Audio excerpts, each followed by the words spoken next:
एक बार जब मैं उज्जैन में चातुर्मास कर रहा था तो उस समय पर एक व्यक्ति मेरे पास में कई महीने के बाद में मेरे पास अपनी बात कहने आया। वो रोजाना आता था दर्शन करने, रोजाना आता था प्रवचन सुनने। उसने मुझे मेरे कान में एक बात बताई कि महाराज मैं एक बात आपको बताना चाहता हूं जो मैं किसी को नहीं कह सकता, मैं आपको बताता हूं। क्या बताना चाहते हो भाई? कहने लगा, महाराज मैं इस उज्जैन में एक चौराहा है, वहां पर एक गौशाला है और वहां पर मैं एक बार साइकिल से निकल रहा था कि मुझे अचानक से स्मरण हो आया कि मैं इस गौशाला में पिछले जन्म में गाय था। सुन रहे हो? ये जाति स्मरण की बात।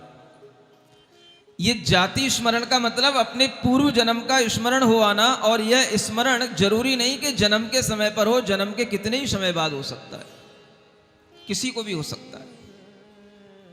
वो व्यक्ति कहता है कि महाराज मैं जब जब उस स्थान से निकलता हूं मुझे वह गाय और उसका मरना वह पूरी तरह याद आता है और मुझे पक्का मुझे ये विश्वास है कि मैं वह जीव पूर्व जन्म में था, लेकिन मैं अपने घर में किसी से कह नहीं सकता, मैं आपसे कहने आया।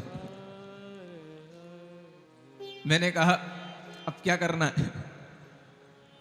महाराज मेरे मन में भाव होते हैं कि मैं इस संसार को छोड़ करके अपने घर परिवार को छोड़ करके अपना आत्म कल्याण करूं, लेकिन मैं मोह के कारण से ऐसा कर नहीं पा रहा हूं।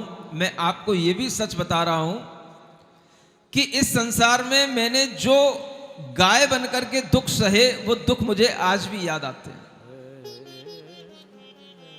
और जब उसने ये बात कही तब मुझे तो विश्वास था ही, लेकिन मुझे और ज्यादा ये समझ में आ गया कि आज भी लोगों को जाति स्मरण हुआ करता है।